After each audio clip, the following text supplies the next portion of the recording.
Hello and welcome. Over the past month, I got a few things that, as you might expect, I haven't had the time to properly explore.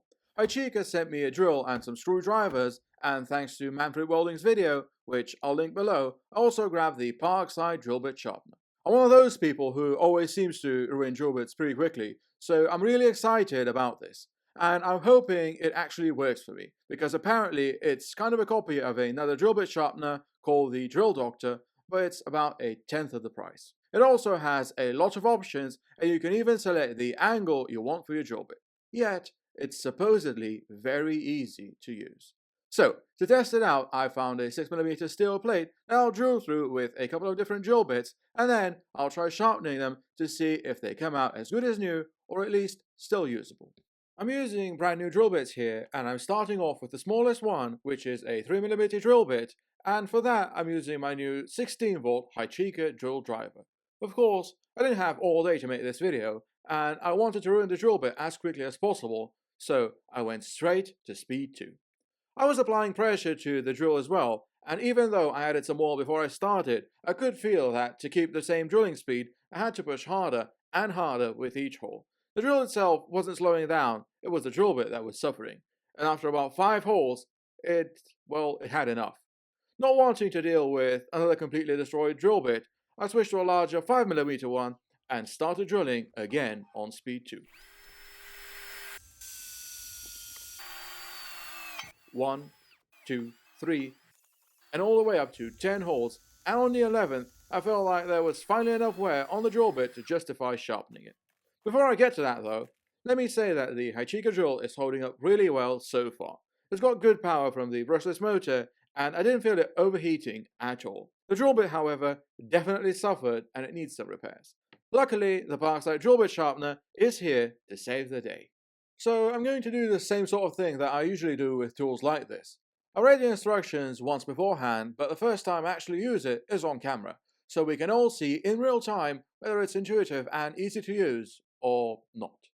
So, first step, pop the drill bit into the holder and let it grip the bit, but not too tightly. Then slide the whole thing into the back of the machine, making sure everything lines up properly. And after that, tighten the drill bit holder as much as you can, switch the machine on, and insert the holder into the front to actually start sharpening. Now, start turning and make sure to keep the holder pressed against the aligner at the top. And after a few turns, you should, in theory at least, end up with a drill bit that's as good as new. Yeah, well, I was just as surprised as you are. So I tried a different angle, I repositioned the drill bit and gave it another go, and, yeah, that's not it, is it? But I refuse to believe this was the machine's fault. I was trying it in real time, so little mishaps like this don't necessarily mean the tool doesn't work as it should. They just mean it might be a bit tricky to get the hang of.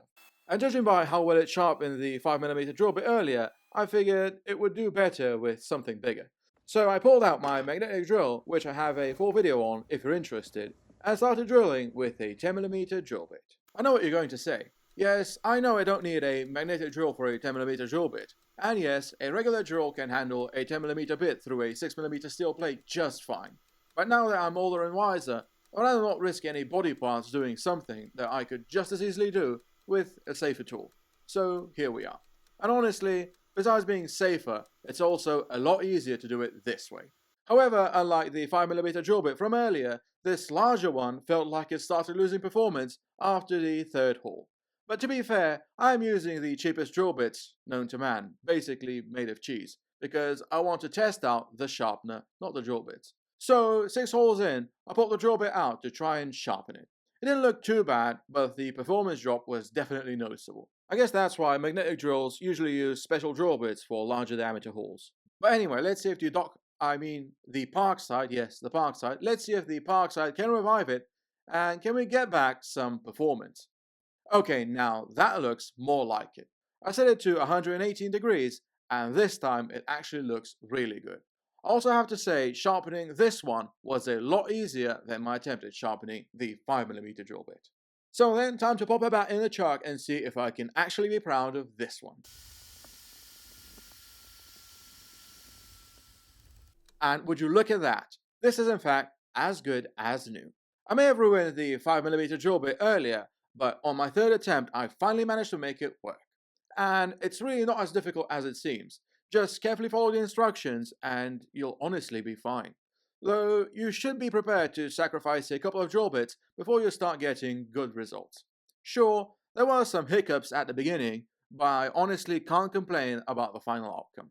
For a DIYer, this thing can give new life to old drill bits and save you the trouble of learning how to sharpen them on a bench grinder. But of course, I just had to try changing the angle from 118 degrees to 135 degrees, since the manual said that angle was even better for drilling through steel.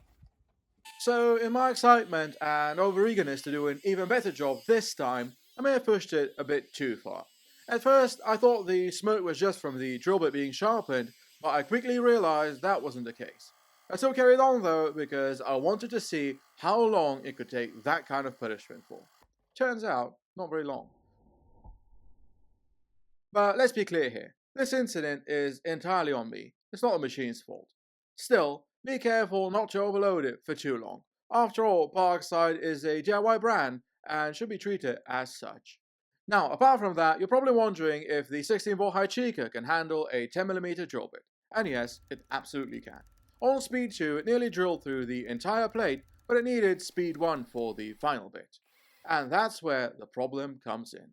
It does have plenty of power, but there's no kickback protection, so it's not ideal for, well, your wrists. That's actually why I switched over to the magnetic drill for the larger diameter drill bit.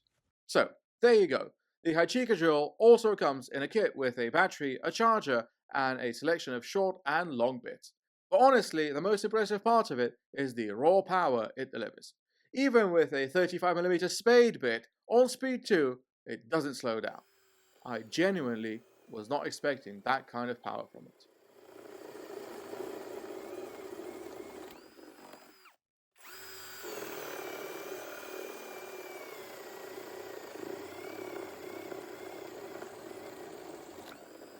Hychika also sent me two of their cordless screwdrivers.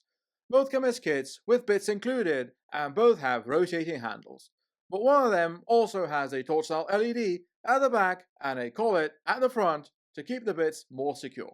And I actually really like this idea because when, for example, you're using the same bit for a while, this kind of collet is simply the better option because the bit won't fall out. This one also comes in a plastic storage box, which makes it easier and safer to store. Now, as cordless screwdrivers, there isn't a lot to expect from them.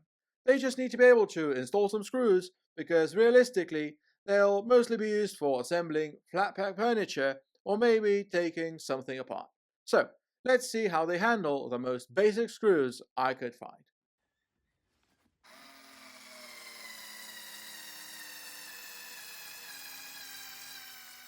And there you go. No pilot hole and still no problem. So let's step it up to a 5x50 screw.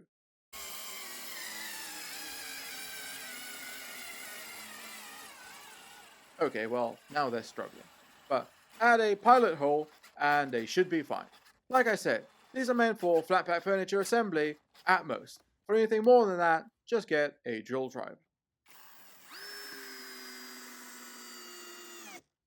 Now, time for one word of caution. As much as I like the dual driver, it uses its own type of battery and charger that won't fit anything else. And even the cordless screwdrivers use two different types of chargers. So you really should consider batteries and chargers when buying tools, because being locked into a charger or battery that only works with one tool isn't ideal. But as a standalone purchase, I wouldn't mind it, especially for the dual driver, because it actually feels like a good one. Thank you for watching, and as always, if you enjoyed the video, make sure to give it a like, leave a comment to support the channel, and maybe even consider subscribing.